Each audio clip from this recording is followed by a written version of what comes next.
people, and if your only program is to be condescending towards the voters, and the only thing that awaits you is basically defeat. And in contrary to this, we represent the program of respect and passion, and I think the most strongest thing they actually did against the voters, that even in this coalition for power, fascists and communists will be admitted, and they can also go on preserving their own positions. I think that's how much I wanted to say about the vote. I'd like to say that the vision of the government on Europe is unchanged. So the government that is going to be formed in Hungary, the party that obtained two-thirds majority, is a party that believes in the nation state. Not only do we believe that the nation state is good, not only believe that this is inevitable, that it is the fundamental of our lives, we believe that this idea, this thought is going to have a renaissance. In Central Europe, it already has a renaissance. It's experiencing a renaissance, and we believe that this is going to be the case for the whole of Europe. In our simplified interpretation of the world is that we think that the real scourges are of a global nature, pandemics, wars, and migration.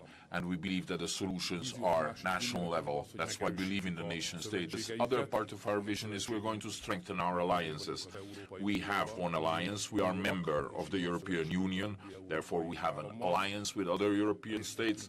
We have participated in the debate on the future of the European Union. We had a vast number of events in Hungary. We will be soon assessing the outcome of this, and we will be participating in the whole process of thinking about this. We imagine our future within the European Union, and we want to actively participate in forming the European Union of the future. We are strengthening our alliance in security terms. We are members of NATO, and we want to build an armed force that is stronger even than today.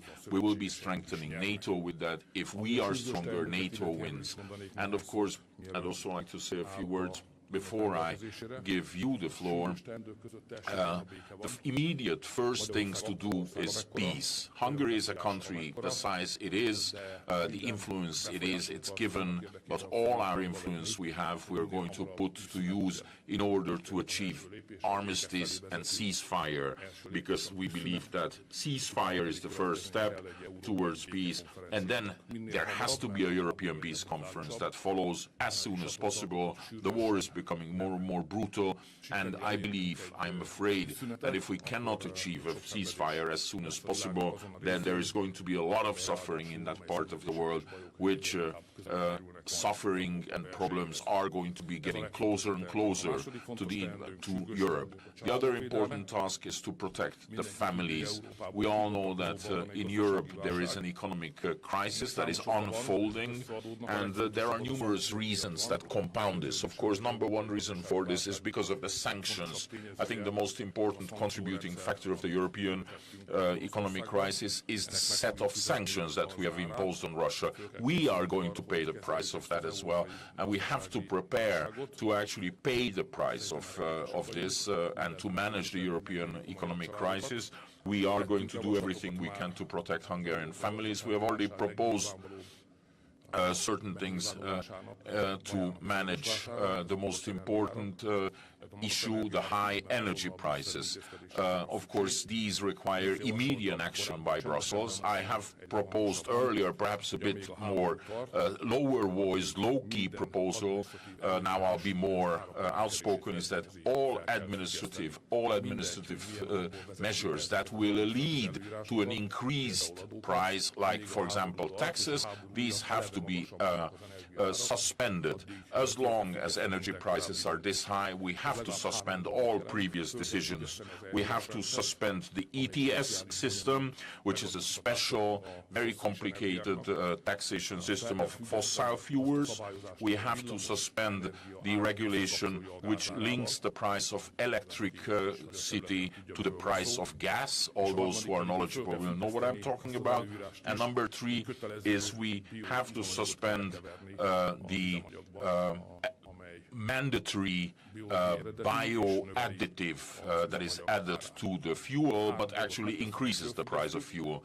If we suspend these three things, we will be able to reduce the price of fuel at the European level. There's going to be an EU summit soon.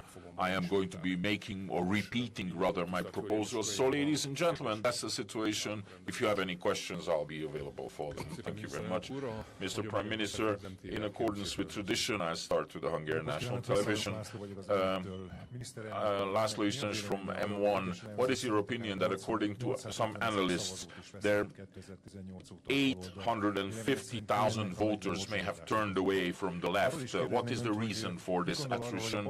And what do you believe? Would the left actually annul the votes that have been cast abroad? According to some people, this is a reflection of what happened with those burned votes. Do we know correctly that you have spoken with Donald Trump and with Vladimir Putin? The first two questions, if you will allow me, I will not comment. I don't have a thought on this. It is true that I spoke with the former president of the US, and today I spoke with President Putin. Quite lengthy discussion. Hungary is a country in a special situation. We are on the eastern flank of the Western world. This is borderland, border country. We have an experience from 1956. We know of how brutal wars tend to be here. Occupation is not a rare occurrence. Perhaps we are competing with the Polish in this, but we might be ahead of them, who were under occupation for the longest time during the past 1,000 years. So we actually understand what is happening here, and we know that usually wars don't end by simply starting and becoming more and more brutal with the passage of time. So I suggested to President Putin that he should immediately declare a ceasefire. We need an immediate ceasefire. I know it just doesn't happen like that. And I also proposed that they should come to Budapest, that he should come, the Ukrainian president, the French president, and the German chancellor. The earlier the better. Let them sit down in Budapest, let them discuss. Only one objective. It's not a peace conference, and this is not to settle the score. No, it's a discussion, an agreement on an immediate ceasefire. Of course, Budapest, the name of Budapest has been mentioned quite frequently in this war because they actually date back the whole conflict, the opposing parties back to the breach of the Budapest Agreement, which is like mid-90s. So Budapest would be happy to welcome them, and I think it would be necessary actually to have an agreement on an immediate ceasefire. The response was positive, but the Russian president said he has certain conditions. I don't have anything to do with that. He has to agree with the Ukrainian president on this. I'm sure many are preoccupied with the question. All those who are Hungarians know the response to this question. All those who are not Hungarians, why is it? Is Hungary so intransigent when it comes to her position, Hungary's position in this Ukrainian-Russian war? There's more than 200,000 reasons. More than 200,000 Hungarians living in Transcarpathian region where the war is going place, and we have a responsibility for their lives. And they are in safety, they are secure, they can avert the possibility of a quagmire if there is an earliest peace in Ukraine. AFP.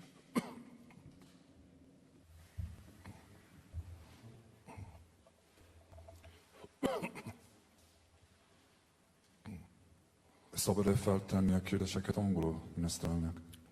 Let's make a try. I have some questions about the French election next weekend. Do you think your big election win will have any impact on the election? And will it have any impact on your plan to set up an alliance, a new alliance, a right-wing alliance in the European Parliament? May I answer in Hungarian? Megvárjuk a francia választást. Well, we'll wait for the French election. The Hungarian election was important. Mindenkinek megvan helye az ég alatt. Everybody have their places under the sky. I think the French are more important, especially for the French. And I believe that also in terms of the power situation in Europe, if once we know the result, the outcome of the French election, then we will sit down with the parties with whom we have already started to establish the framework of cooperation in recent years. What's your opinion on the bank loan, the 10.7 million euro bank loan that was given to the Le Pen campaign by the bank, mostly or majority owned by Lőrinc, Mészáros and László C. Did you know about it in advance? There is no need to have any opinion of the Hungarian Prime Minister on private issues. Did it come as a surprise to you when you read about it? It's not my job. What do you think about President Macron and the French government not offering congratulations to you? In fact, very few EU leaders publicly said congratulations to you after your win at the weekend. Minden szomszédunk gratulált. Every single neighbor congratulated me, the President of the European Council, the NATO Secretary General. I'll make do with that. Köszönöm szépen. Origo.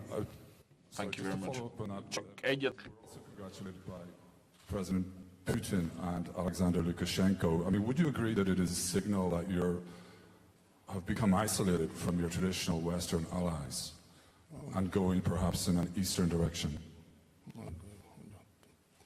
Igen, ők is gratuláltak. Yes, they congratulated me. Also, I was congratulated by my friends from Colombia. We are members of the CDI, and the president congratulated me. The Turk Council, President Erdogan, I spoke with him personally, so we do have our friends. The journalism that is returning and recurring is that an EU member that is a NATO member also can be isolated. I have always thought it was absurd. Origo. Thank you very much, András Kovács from Origo. Prime Minister, you've already talked about the election success. Did you actually personally think of such a victory? Well, we always have secret hopes. Do you have any analysis as to which groups, strata of society, who you managed to retain in terms of your normal voters? I'm thinking of the younger generation. Some measured earlier that a substantial part of the younger people sympathize with the opposition. Do you think there is a change here? It is not really up to me. I think it's for the analysts to actually, this is their profession. If an elected official wants to become an analyst, that means a lot of trouble coming. He might seem more clever, but he's not going to be good at his job. I believe in two things, and I've always stood by that. I think election is about passion. Is there something that binds us, brings us together with the voters? And if there is something that we can be passionate about, let's talk about this. We are on a national foundation. We have this common passion. And the other is what is our relationship to the truth. And the truth is, in this profession, it's not, you not only have to go up until possible in terms of the truth, but you have to go all the way. I'm not always saying that this is true. You cannot always be 100% truthful. There is national security concerns, etc. But we tend to be very clear about the situation, the dilemmas, the responses we're going to be giving, and I think it helps. I think it's much better than any analysis. To what extent do you think in your success it played a role that during the campaign the left actually denied or questioned even the viability of all the kinds of subsidies or support that you have introduced, your major support for families? Did it contribute to the success? I come from a much more simpler world. I did more than 30 years in football teams, changing rooms, and you learn a lot of wisdom there that you can use in politics. And one of the important things that the famous Hungarian football player Jenő Buzánszky said, and he said, the winner can say what he wants to, and the loser, well, who cares what they say? And that's why I don't care about what they say. Reuters. Thank you very much, Mr. Prime Minister. Is Hungary ready to fulfill the Russian requirement of actually paying for Russian import gas in rubles. And related to this, I'd like to also ask you, at the end of last year, you concluded an agreement with the Russians. What is the currency of that? What is it denominated in? And end of May now, you are going to be paying the first installments. What kind of currency are you going to have to pay, or what do you want to pay in? It wouldn't be a problem for us to pay in rubles. If the Russians want to be paid in ruble, we will pay them in rubles. Mr. Prime Minister, you said to Mondiner before the elections that with the Ukrainian invasion, there is a new situation in the Russian relations. But in light of your previous discussions, we have seen, or statements, we have seen POX go on, oil imports, gas imports are continuing. So if there is an exposure of Hungary to Russia in such important areas, where is going to be changes in this new situation in your policies? That's not the reason that we actually gathered here. We can actually have some event somewhere where there'll be a longer presentation or talk. If you wish, we'll ask one of the foundations to organize one. But if you talk about historic perspectives, when you want to understand our policies, I suggest you try and understand the kind of logic that Hungary had, or our political community had, a Russia policy. And the important milestone for that was 2008. In 2008, it became quite clear that NATO doesn't want to take Georgia or Ukraine into NATO.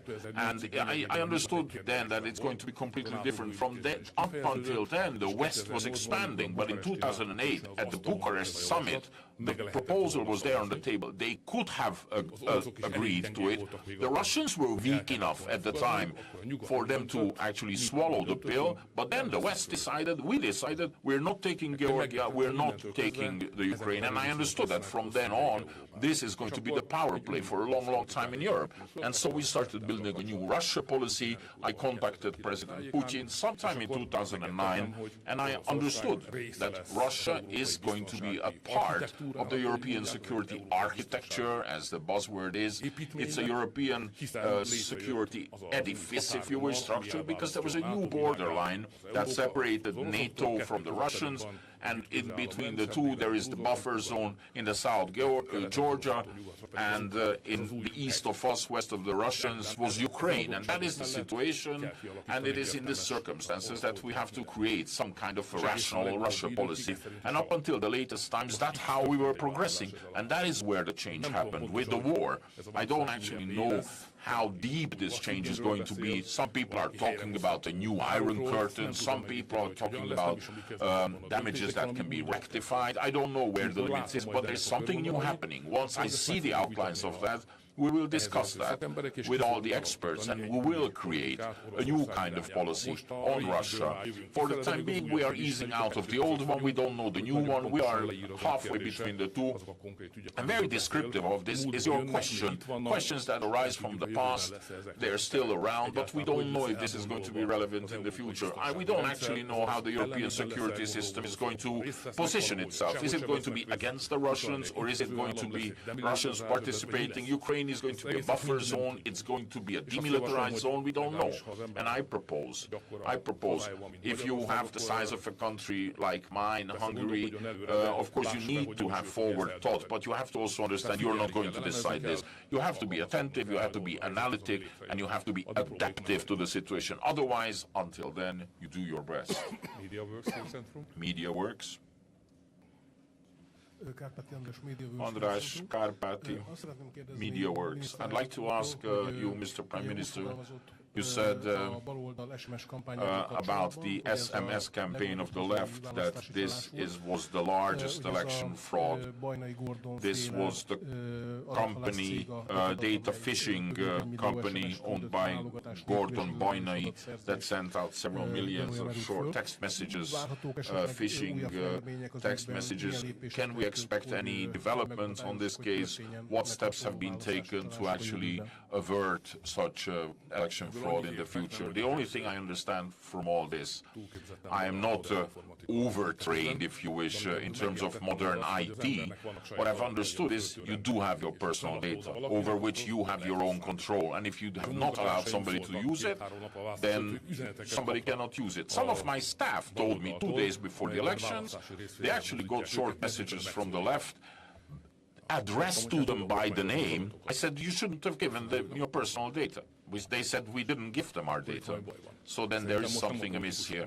And I think it's not for politicians basically here in this issue. I think it's for lawyers and it's for investigators, for a review and a legal examination of the case and then decisions to be made. It is one thing for sure. Hungary should be a country where people have the right to manage their own personal data. If they don't allow somebody to do that, it cannot be used. It cannot be exported to third countries and it cannot be used for political purposes. That is what has to be remedied. This has to be investigated. The other question on POX 2. Of course, it would be important for the extension to happen so that there should be nuclear energy in the 2030s. Have the Russians signaled in any way that they are ready to allow the whole certification process to continue and then eventually for the projects to be implemented, for the building to be built? It's not, I don't think the problem would not arise on the side of the Russians. I think it's in terms of the European Union. The Russians are under sanctions. We have never made a secret of the fact that, in general, we do not agree with sanctions policies. But because the European Union unity is important, we said where it really is not against the inherent Hungarian interests, we will accept the fact that we are members of one union. So be it, even if our better conviction would lead us, tell us otherwise. But for the time being, when it comes to the issue of nuclear energy, none of those elements are under the scope of any EU sanctioned proposals. So I have to base myself on the fact that POX project can continue as it was agreed earlier. It was under very serious attacks domestically, internationally, and I think, of course, it has a bearing geopolitically also. Without overestimating the significance of Hungary, it is causing us a lot of damage, because if it were not for all these attacks, in 2023, this nuclear plant would be already operating. So all this energy crisis that we are hit, all of us, gas, whatever, we would have managed much better. We would have much more, almost complete room for movement. We could have cancelled all the gas, at least from Russia, because we would have the new POX 2 reactor in 2023, because that was the plan. And instead, now what I'm seeing is, if you go to POX, well, it won't be a nuclear plant functioning in 2023. And it's actually, the problem is starting the works. So we have lost quite a few years because of all the attacks we had to endure. We are going to be bearing the consequences of all that. I hope that the nuclear plant will be built, and by the time the next energy crisis comes, we'll be in a much better situation. We Hungarian, FAZ, Stefan, FAZ. Thank you, Prime Minister. On the Ukraine, is there one side you would assess as a clear aggressor of the two conflicting parties? And how would you comment on the seemingly atrocities that happened in regions where the Russian army has withdrawn? Thank you. The situation is quite clear. This is a war that was launched by the Russians. They attacked the Ukraine, and they are the aggressors. That is the common position of the European Union, and we share that. All the atrocities, I believe that all of them have to be investigated, even if we are living in this mass manipulation era when you don't actually eventually believe your own eyes. Sometimes you don't know if you can believe your own eyes. We have to protect the civilians. Any atrocities against civilians have to be firmly condemned, and all these cases have to be investigated by impartial parties. I talked at length with the Turkish president yesterday about this, who also urges this. Magyar nemzet. Patrick Máté from Magyar Nemzet, coming back a bit to the events of last Sunday, drawing the lessons learned, as you said, that there are certain things you can actually draw from the defeat of the left. It seems this unity on the left has been defeated, and they still kept saying that they maintain that, they stand by it. There are two kinds of people, the eternal students, eternal professors. I am an eternal student. I am happy if I can learn till forever. Others like to teach and to preach. So I tried to learn, I tried to analyze, to synthesize.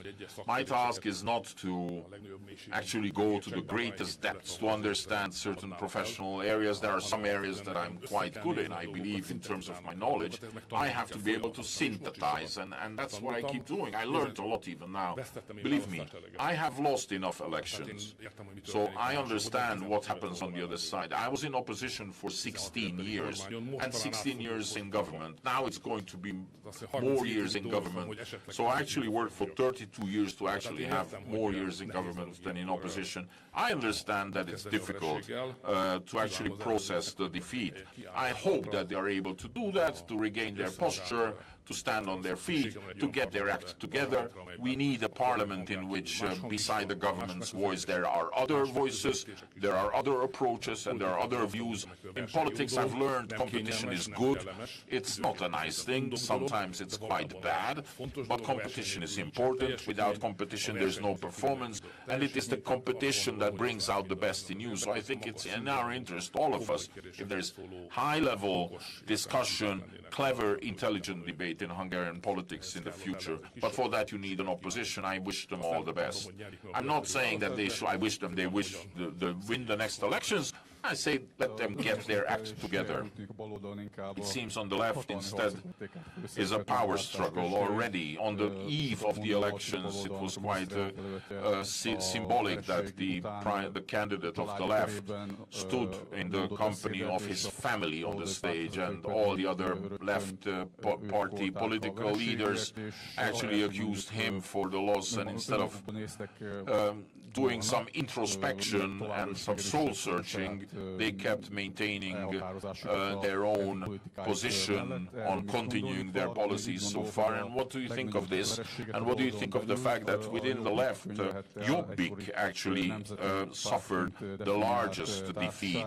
A party that defined itself as the National Party, they lost 2/3 of their voters or mandates. What is their future? Or do you think that the party chairman has to resign? Well, old wisdom.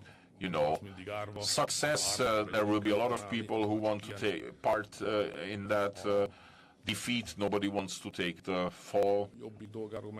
And on Jobbik, well, what I said in the beginning, there are certain things that politicians might think it's a good idea, but it's a disrespect towards the voters, and it's not up to me. Jobbik, if they join forces with Gyurcsány, that is a disrespect for the voters. I mean, that is not what people voted for, and you eventually have to pay the price. But thank God this is not my world, and I am, thank God, on the side of the winners and not having to explain the defeat.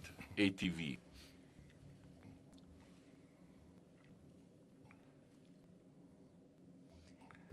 Thank you very much, Ildikó Csuhaj from ATV. Did Putin call you, or you called Putin?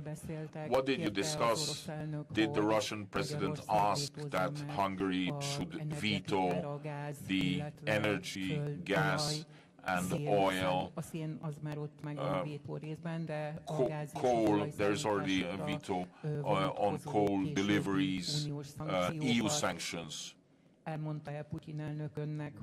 Putin tell you that what you've already agreed on, the 1 billion cubic meters of Russian gas deliveries that you've already agreed on? And are they selling us gas for 5 times less That's a whole lot of questions. Well, he called me to start with. Everybody wanted to congratulate me. Well, they contacted me. I didn't ask them, call them asking, would you want to congratulate me? That would be absurd. No, the Turkish president, President Trump, President Putin called me. Look, there's a whole lot of things you can say about the Russians, but you can't say that they are not aware of the situation. Hungary is a member of NATO, Hungary is a member of the European Union. We are a correct country. And until I am the Prime Minister, I hope this will be the case. We are correct with everybody. We don't want to collect enemies in the world. We want friends. But we have to be aware of the fact that we are on the opposite sides. You know, the unfriendly countries, I think that's the word. That's the word they use, which is unfriendly, is like almost like enemy. I mean, a NATO country, what else could we be? I mean, when we talk about, we talk with each other, that is the position we're talking from. They will never ask anything from me because they are Russians. They're not going to ask me, how am I? They will just accept the reality that here we are opposing parties. And they also know what I know as well, is that we have built a relationship that was functioning and it's falling apart. And they see that. What I am trying to salvage from this, well, it will either survive this period, but it's possible that Western pressure and sanctions will in the end make it all fall apart. They are aware of this, and every single discussion and every single negotiation is conducted from this position. One thing is for sure, Russia is going to be around. It's almost as sure that Hungary is going to be around, and they will be where they are, and we will also be located where we are, and that's going to be like that for a long time to come. That's what we have to live together with, and that's our responsibility. They understand that, we understand this, and we are opposing parties. One more question, and can we move on, because we have a lot of people here. Crisis governance, is it coming? You said, Mr. Prime Minister, on the day of the elections, responding to a question is, first we have to hunt down the bear, and then we start talking about a new fur coat. That is, are you able to actually maintain the energy, low energy prices, and also the cap on fuel prices and food prices are going to be expiring in May. Will you preserve this cap? Will you have the resources to finance that? Well, if you'll allow me, I'd like to base myself, and I don't expect any appreciation. This is a profession where you don't get it. Mr. Hemingway, the chairman of Kispest Honvéd, said, if you want gratitude, you should have a dog. So I'd like to maintain this, that in the election period, let's say, anything post-October 2021, we reduced the budget deficit. We didn't increase it, we reduced the budget deficit. The deficit that was in the adopted budget, we reduced because we believed, we saw that that is what the financial interests of the country demand. Nobody is going to praise me, but I'd like to remind everybody that in the election process or campaign, we reduced sovereign debt. You will find very few countries, very few governments, where you have a government that is in position, a party in governance, and during the election campaign, it is reducing sovereign debt and budget deficit. It's 77% the sovereign debt, and it was at 80% during COVID, and the budget deficit we also reduced. So I call ourselves a responsible government that considers the financial stability of the country very important, and we will preserve that every time. What concerns defending the people, citizens and families against price hikes, I will do the utmost to continue to protect them, families, from these impacts. What the economy is going to look like, it's going to be depending on the magnitude of the European crisis. So whatever happens there, it will have its impact on us. We cannot eliminate those impacts, we can mitigate them. I will do my utmost to defend Hungarian families, protect Hungarian families. Financial Times.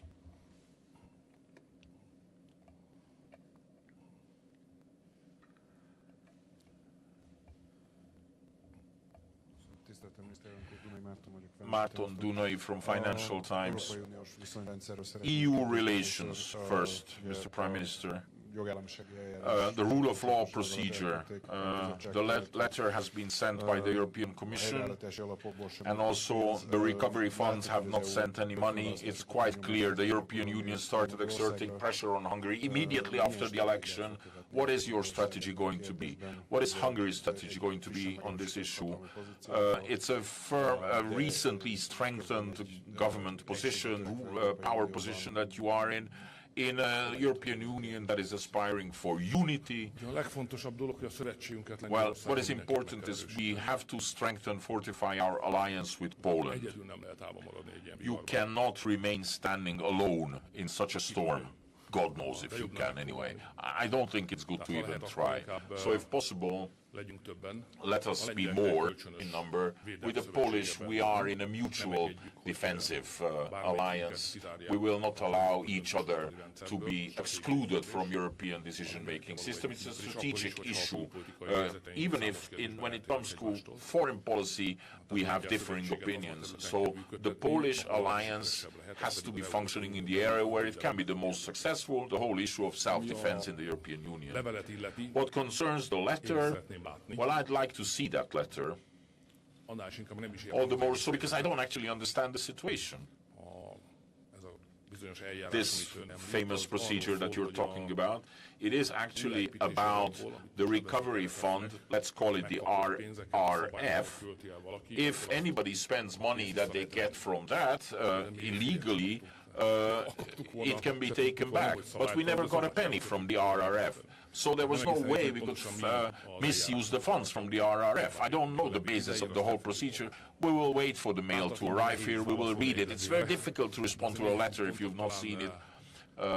There's still a few things, perhaps a few markers you can place. Whatever is written in that letter, Hungary is not going to be delivering weapons to the Ukraine. We will not succumb to any pressure on that. One thing is for sure, we will not succumb to any pressure which wants to extend sanctions against Russia to gas and to oil. That will kill Hungary. And whatever pressure there is going to be, I will not going to concede anything on the gender issue.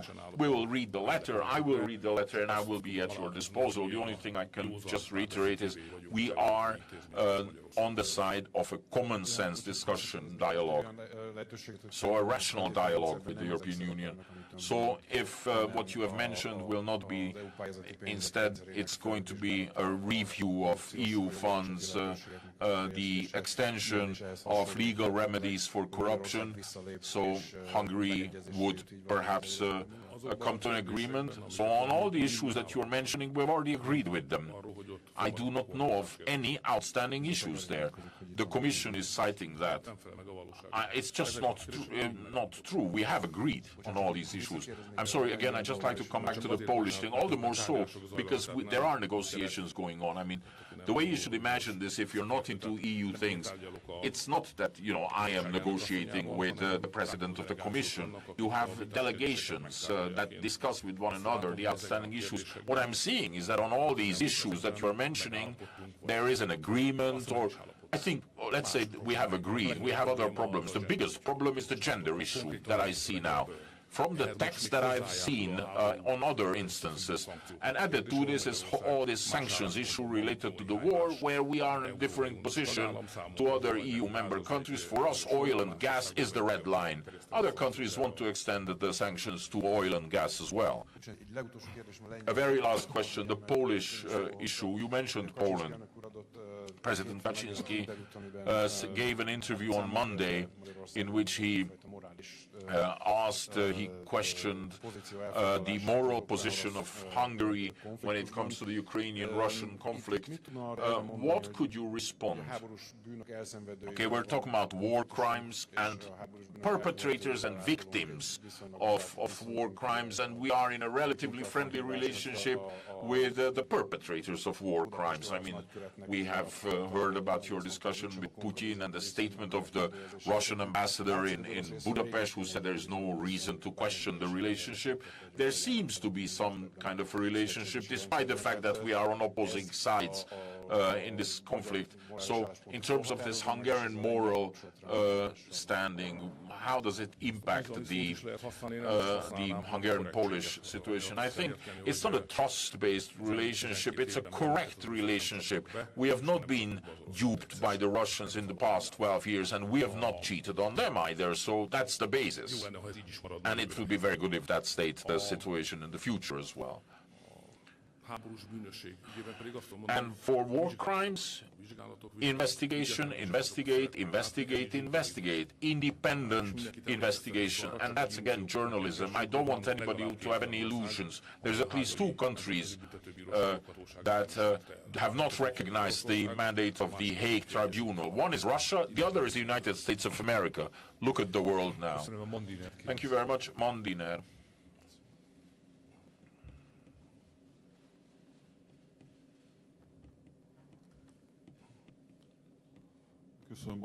Thank you very much, Csaba Almási from Mondiner. Mr. Prime Minister, in the campaign, family subsidies played a very important role. Now that Fidesz won the election, do you expect, or can we expect, that there's going to be an extension of those? Yes, that is what we plan. We have this energy crisis now, inflation is going up, and there is, we are seeing, because of the Russia sanctions, a Europe-wide crisis. So what the room for movement, we still need to analyze, but the idea, the effort, the aspirations are to build further the family subsidies rent system. I have concrete ideas, but it's too early. Let's wait for the government to be formed. On the night of the elections, Péter Jakab and Ferenc Gyurcsány made Péter Márki-Zay the scapegoat for the election defeat. What's your opinion? Do you share in this position that it's because of him that the... So good that I don't have to respond to such a question. So good. Second, last question is, how do you think the municipality of Budapest and the government's relationship is going to evolve? Do you think that the suspended elements of the Városliget, the city park project, will be implemented? Yes, it is going to be implemented the way we conceive this. New York Times.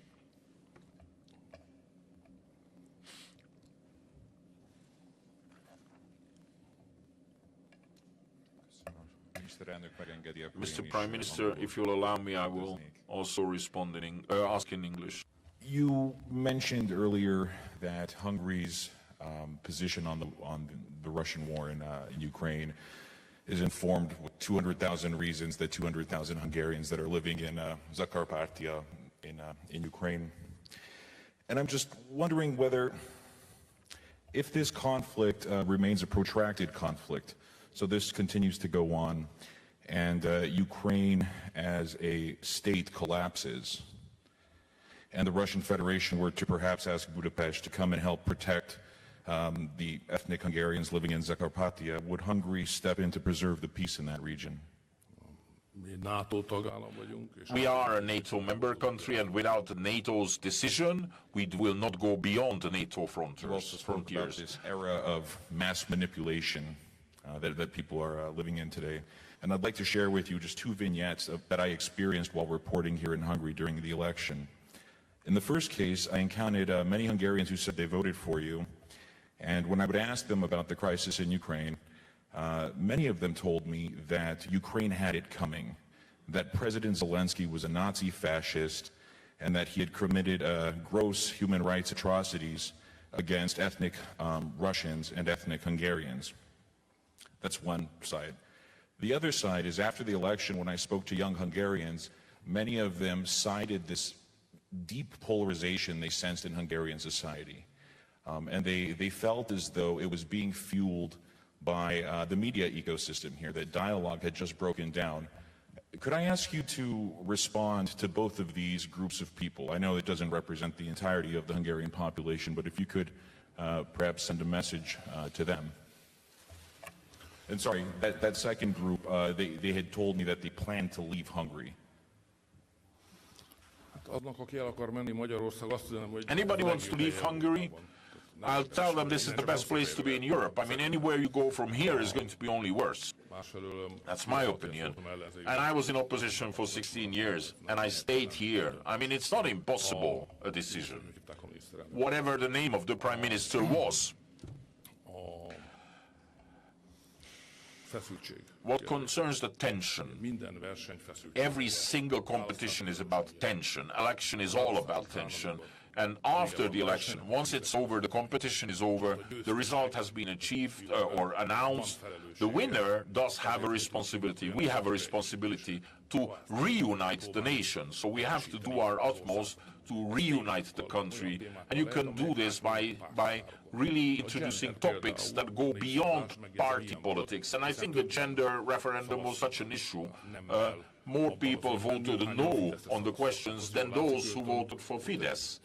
So there again, it seems there was an issue that acted in towards unifying. There is family subsidies, etc., a range of other issues that can be, we can say, can be cross-politics or pan-politics. It is up to many of us, myself also, to actually go for a national kind of unity on such issues. Of course, there you will have this, this phenomenon that we are not very strong on or strong in.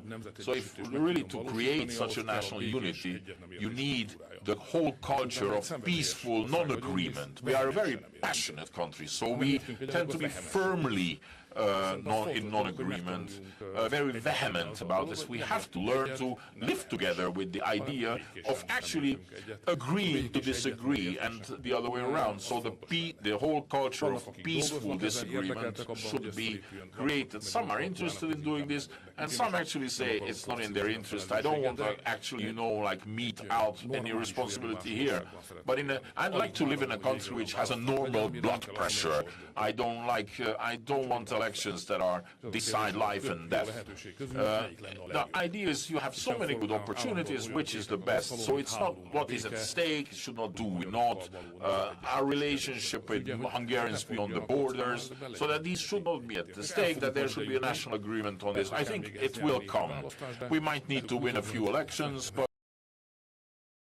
or later.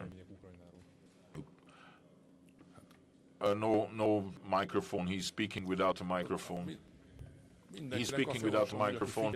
I suggest to everybody, if you are following this war, try to gather as many information as possible, listen to your own rational common sense and formulate your opinion. We live in a free country. I don't want to tell anybody what to think. If you ask me, I'll tell you my own opinion. Here television. Thank you very much, Lívia Bakos, Hír Television. Mr. Prime Minister, you mentioned several important to-dos, things that need to be done to expand family subsidies, but what are the other main objectives that you have in the new government cycle? Financial stability that we need to preserve. If we were to ask the question a bit more provocatively than you asked, how can we remain standing after 12 years in government? And all the three government cycles were especially difficult, then I can say that you can only remain standing if you're successful. If you're not successful, you don't survive. And Hungary is a country of a size and of such an economic structure where success, economic success, has financial stability as a precondition. I learned that from György Matolcsi, in 1998 after our first election win. Number two is financial stability cannot be contrary to growth. I learned from Matolcsi, you can be financially stable while you are continuously not only growing, but you are growing more or faster, more than those around you, that there is a better growth in Hungary than the EU average. So financial stability and economic growth to actually exceed the EU average. These are the objectives. Of course, you have all these magical numbers which are used to measure the performance of countries. There is no perfect indicator, but still it's important to look at these. The per capita GDP, and of course, if you look at, we're 61%, now we are at 71% after 2010, and we have overtaken the Portuguese. So Hungary is advancing, and to maintain this, is basically an important process. While you need to have a demographic pivot, that every child should be born who parents wanted, and if you have children, just because you are more in the family and you're bringing up children, you should not be worse off than all those who have chosen to live without children in their lives. I think these are very important. This is what defines our work, and that is the kind of path we will be selecting. So if I understand correctly, you will continue with your policy that the people voted for on the 3rd of April. Yeah, that's why I'm standing here, I guess. I have seen some change their policies on the day of the election, but it didn't work out well for them. I mean, you always live, survive because somebody made that mistake once. I'd like to say this. Of course, election is about power, especially gaining power. But if you look at it from the perspective of the people, everything looks different. It's not an easy thing to pull off. Some Western colleagues of yours like to call it populism. But you really need to have a perspective on it from the side of the voters. I mean, the voters give a selected group of representatives, the winning government party, give them the mandate to actually make the decisions, laws, etc. that are important for them. Anybody who tricks them, they will never forget. So you really have to stick to your manifesto. And if there's for some reason you cannot stick to it, you have to explain why you're digressing. But as long as you can, you have to remain on the side of the people. I mean, I think that's the essence of democratic politics. Deutsche Welle.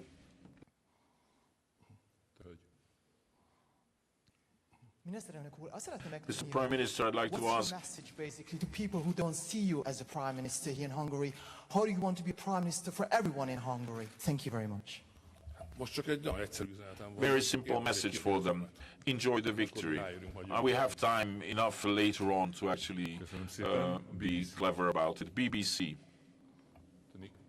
Nick.